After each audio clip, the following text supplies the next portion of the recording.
the Diocese of St. Petersburg, Florida.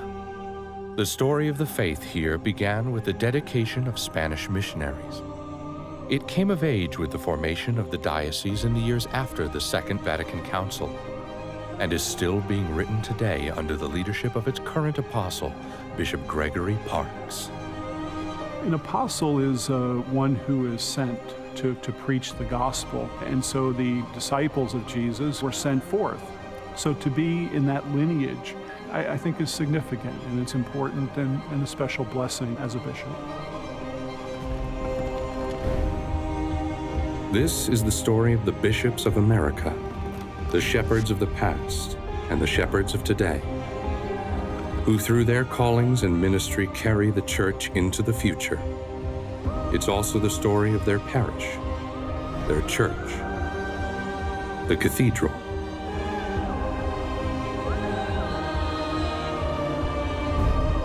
This is The Chair, an exploration of what it means to be an apostle in America.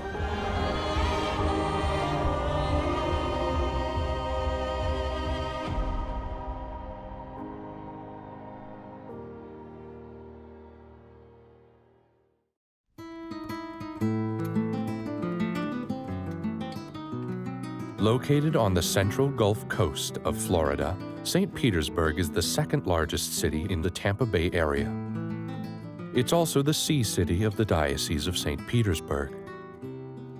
So the Diocese of St. Petersburg was formed in 1968, so we're just over 50 years old. The Catholic population of our diocese is currently a little less than 500,000 Catholics here, and the percentage of Catholics in this area would be about 15 to 20% of the general population. It is an area of great faith. We continue to grow. The Catholic Church had a long presence in Florida, dating back to the Spanish missionaries who came to the region in the 1500s. Spanish explorer Juan Ponce de Leon discovered Florida and the Tampa Bay region in 1513. And following the establishment of the St. Augustine colony in 1565, Spain gained a very firm foothold on the peninsula. However, due to conflicts with the Native American population in the Tampa area, the Spanish turned their attention to other parts of Florida. Florida would be considered a mission territory when you think back to the, let's say, like the 16th century. And so as a time, it was not very inhabited. So there were missionaries that were coming to this area seeking to spread the faith. Currently, there's a cause for canonization for the Florida martyrs, one of which is Father Luis de Cancer. He comes to the New World in 1518 and works successfully with peoples in Puerto Rico, Hispaniola, and then later Guatemala. He believed that aggression and violence were counterproductive to spreading the gospel, and he really believed that the indigenous peoples needed to be treated with dignity. It's important that we learn the history of the martyrs, and particularly those here in the United States, because these men and women gave their lives. They made the ultimate sacrifice. They made the ultimate profession of faith through the shedding of their blood. The ground on which we walk is stained with that blood. So they provide great courage to us and strength during our times of trial. And especially when our faith is being tested or challenged, we can look to the martyrs for their example of faithfulness and their strength. The presence of the Catholic Church didn't really take root until the 19th century when Florida became part of the United States. And in the years following the Civil War, a community started to grow around the Tampa Bay region. The first parish in what would become the Diocese of St. Petersburg was established in 1860. And at the time, the parish had something like 41 families registered. And it's remarkable to look at that early community faith and recognize the remarkable diversity that was present there. Those 41 families included Cubans, Irish, Polish, Portuguese, Syrian. It was a parish that reflected the remarkable diversity of the Catholic Church, both at the time and in a way heralding the remarkable diversity of the Catholic Church that we see today. A serious outbreak of yellow fever in 1888 brought New Orleans Jesuits to aid the area. leading to the founding of many other parishes, schools, including Sacred Heart in 1905, which is the oldest operating church in the diocese. The Benedictines were given responsibilities for the counties to the north of Tampa Bay, where they established St. Leo's Monastery and later on St. Leo's College. The Jesuits held exclusive responsibility for West Florida, south of Tampa Bay, for a 30-year stretch until the bishops were able to cultivate enough native vocations and appoint diocesan clergy to take over responsibility for the church in that region. One of the notable benefactors for the Catholic Church in the Tampa Bay region was Louise Drexel Morel, who was the biological sister of St. Catherine Drexel. Like St. Catherine Drexel, Louise was interested in supporting missionary activity among the African American community, and so she donated money for the establishment of St. Peter Claver Mission to minister to the African American population in Tampa Bay region. The establishment of that mission was part of a commitment on the Catholic Church to minister to the sizable Black population in the region, many of whom were not Catholic. But it was the Catholic Church who often came and advanced the cause of education within the Black community, seeing Catholic education as part of the work of evangelization. Another religious community that was active in West Florida were the Sisters of the Holy Names, who came to the region from Canada. And they established schools from Tampa Bay all the way down to Key West. And they were really educational pioneers in the regions, establishing a curriculum that was much more advanced and sophisticated than anything found in the local public schools at the time. The region around Tampa Bay really takes off in a population boom following the arrival of the railroads in the early 20th century. And during the 1920s, the region sees incredible population growth with the need for new parishes and schools to keep up with the needs of the growing Catholic population.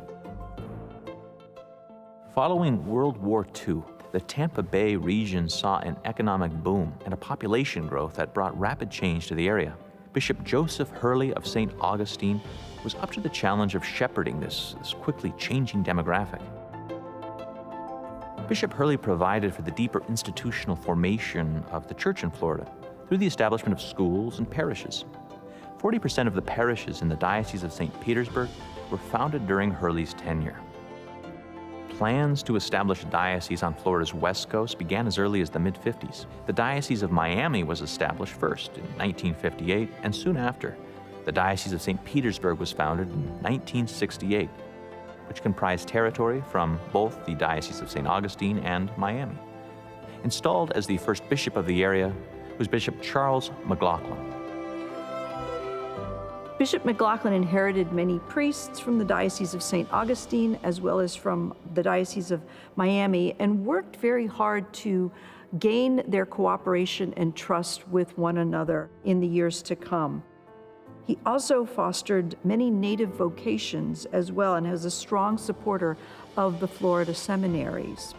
One of the things that he was known for, he was a pilot, so he would often fly from one event to the next, trying to keep pace with this basically superhuman task of meeting the needs of everybody in his newly formed diocese. He earned the affectionate nickname of Hurricane Charlie because of his ability to get around by plane. Bishop McLaughlin faced the daunting task of uniting a rapidly growing population. One of his first tasks as bishop was to name St. Jude Parish, originally established in 1950, as the diocesan cathedral. The Cathedral of St. Jude was built upon land purchased in 1950, prior to the establishment of the diocese. At the time, the portion of land that was purchased was still quite swampy, but it was built in anticipation of future growth.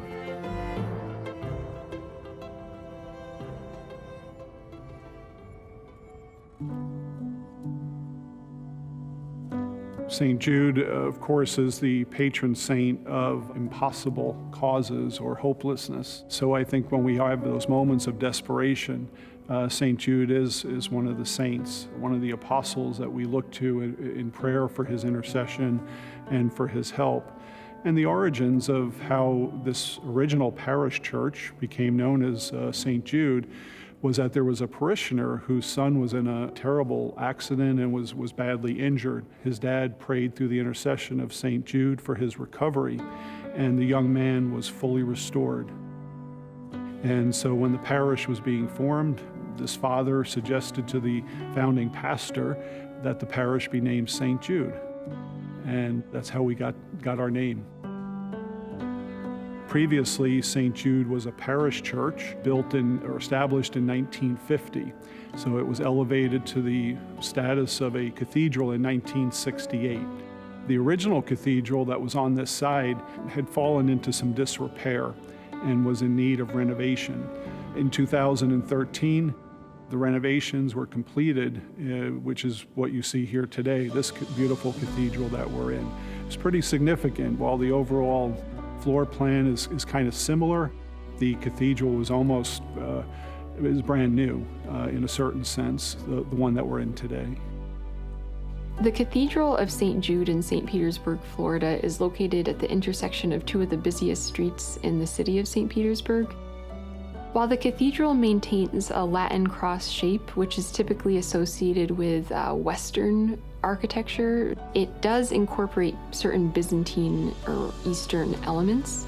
We see that especially in the dome. So at the crossing of the transept with the nave, in the middle, there's a dome that kind of hovers over that space. And the base of the dome is punctuated by many, many, many windows. And what that creates is kind of a sense of light coming in and the dome of the heavens hovering over, again, this sacred space where heaven and earth meet in the Eucharist. And you can see an example of that in the Hagia Sophia in Istanbul, Turkey.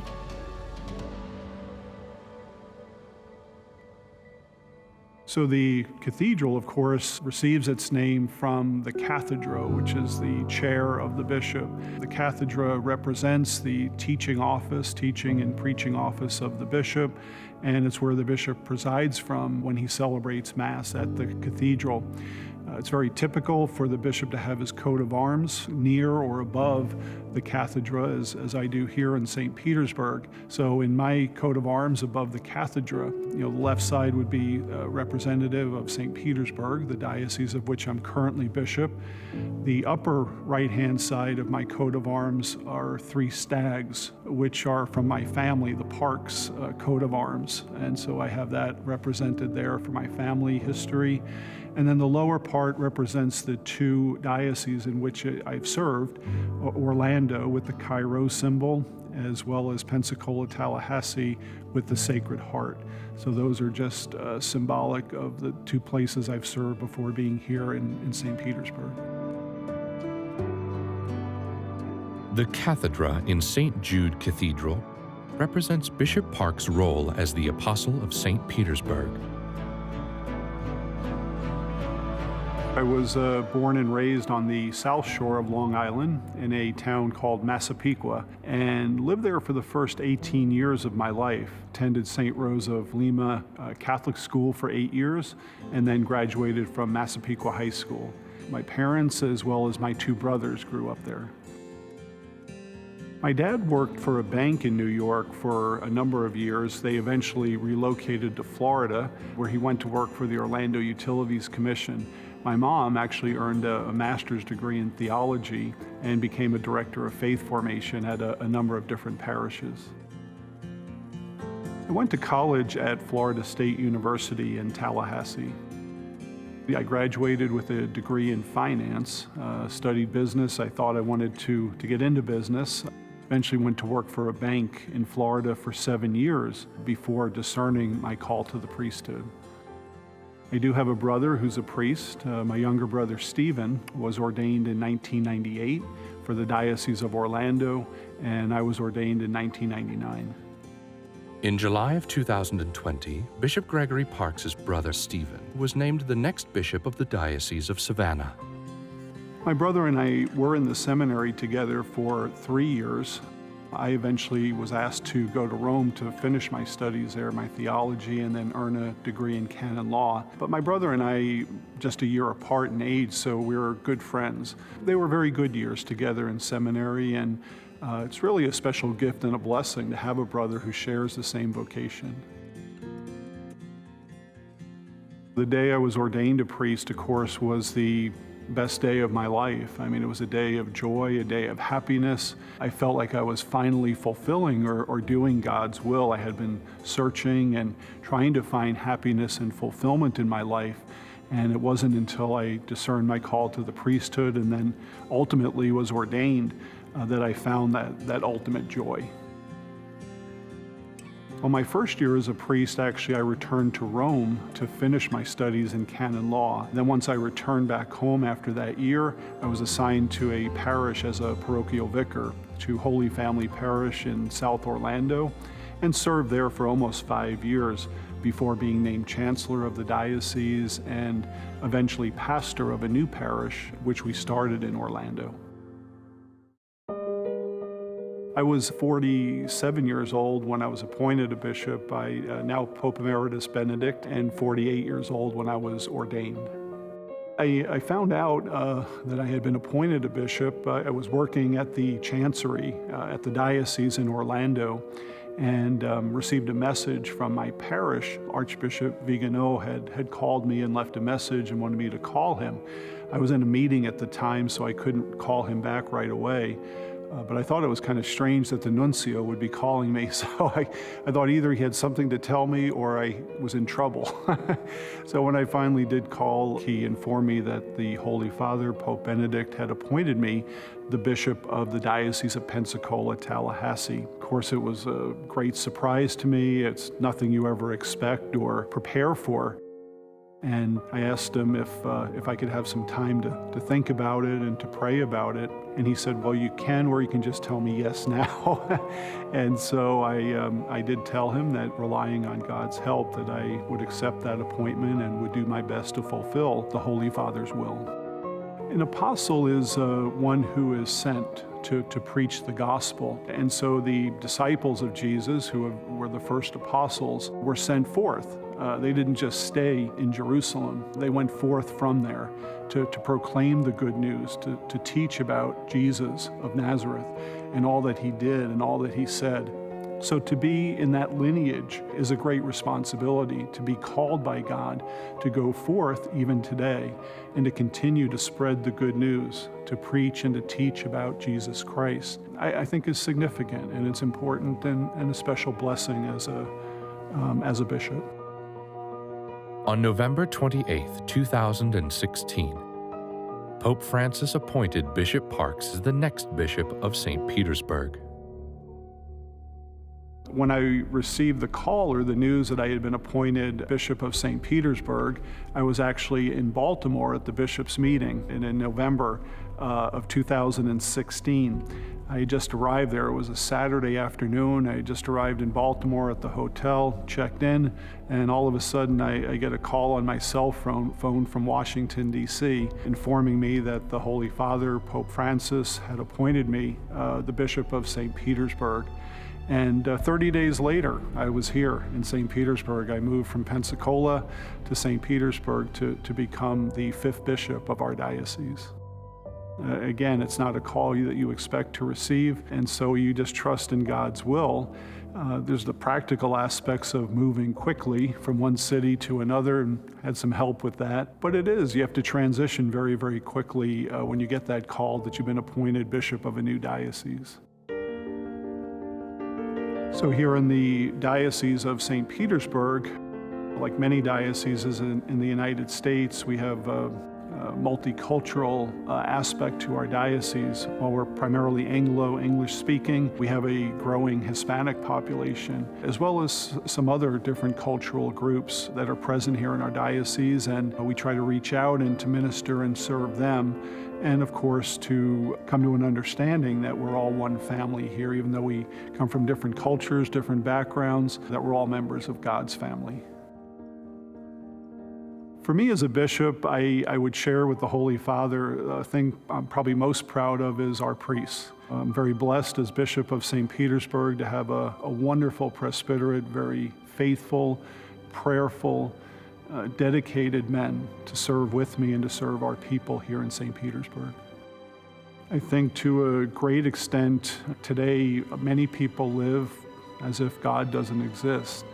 Or if they believe he exists, they live as if he doesn't matter or they don't need him in his life. So I think there is somewhat of a crisis of faith today. People seem to feel that they're very self-sufficient and don't have a need for God or for the practice of their faith. This is a challenge that we face today, but part of our mission as a church is to reach out to those people and to try to bring them back into the fold. Catholics are challenged in our faith, so trying to help them in the midst of those challenges to live their Catholic faith and to be proud to be a Catholic today and not to back down from challenges, but through the way we live our lives, both through word and example, to give witness to our Catholic faith.